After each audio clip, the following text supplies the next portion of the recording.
This bread will truly surprise you. Quick, easy, and absolutely delicious. You won't believe how simple it is. No kneading, no fancy tools, no stress. Just a few basic ingredients come together to create a loaf that's perfectly crispy outside and soft, airy inside.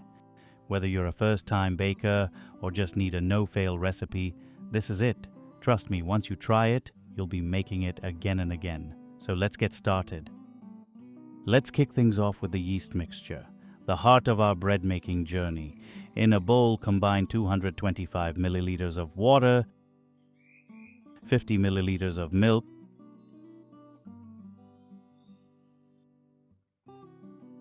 20 grams of sugar, and 6 grams of instant dry yeast. The best part? There's no need to activate the yeast.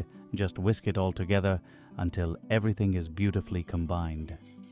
If you're using active dry yeast, remember to activate it first by letting it sit for about 10 to 15 minutes until it's bubbly and ready.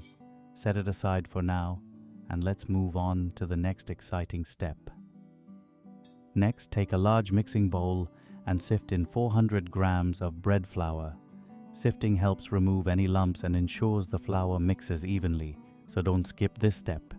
Here, I'm using bread flour for its high protein content, which gives the bread a great structure. But if you don't have it, all-purpose flour will work too. Just note that you might need slightly less liquid if using all-purpose flour. Now add 5 grams of salt and whisk it thoroughly to evenly combine the dry ingredients.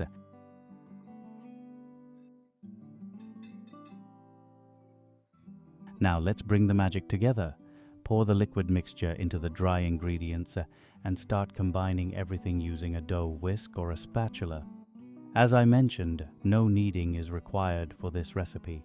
It's all about keeping it simple and stress-free. Once it's all starting to come together, add 25 milliliters of olive oil. Olive oil not only gives the dough a beautiful texture, but also adds an incredible flavor that you'll love. As you mix, switch to your hands to make sure everything is fully combined. Don't worry if the dough feels sticky and saggy. That's exactly how it's supposed to be at this stage. Trust the process.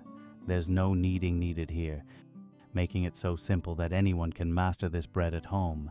Once everything is combined, cover the bowl and let the dough rest for 30 to 45 minutes. This resting time is so important because it allows the dough to hydrate fully, letting the flour absorb all the liquid. After the dough has rested, now dust your working table with some flour to prevent sticking and gently transfer the dough onto the table. You can see how beautifully it has come together, even without kneading. It's amazing, isn't it? Let's move on and shape this dough into something incredible. Grab a dough cutter and cut the dough into 6 equal pieces. This step is so satisfying. You can feel the softness of the airy dough as it divides so effortlessly. If you'd like smaller or larger portions, feel free to adjust the number of pieces. It's entirely up to you. The dough is so easy to handle, and this is the moment when your bread truly begins to take shape. Take one piece of dough and let's start rolling it. Gently shape it into a roll, rolling slowly and tightly to give it a beautiful finish. Don't rush. This step is all about creating that perfect structure. You'll feel the softness of the dough in your hands, and the tighter you roll, the better the texture will be. Take your time and enjoy the process.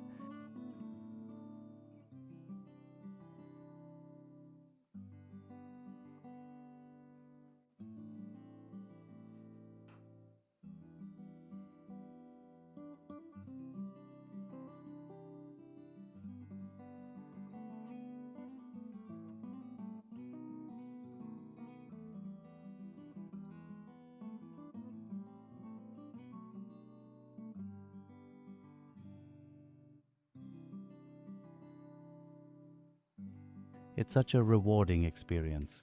Once you've finished rolling the dough, gently place it on a baking tray lined with parchment paper.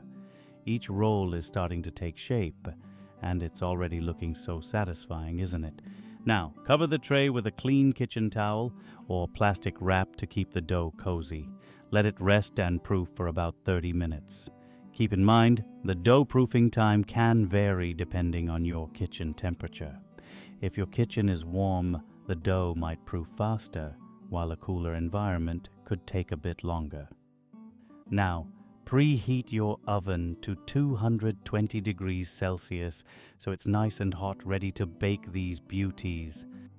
Now, lightly dust each roll with flour for a rustic look, like something straight out of a bakery. Using a sharp blade, gently score the tops with your own creative patterns.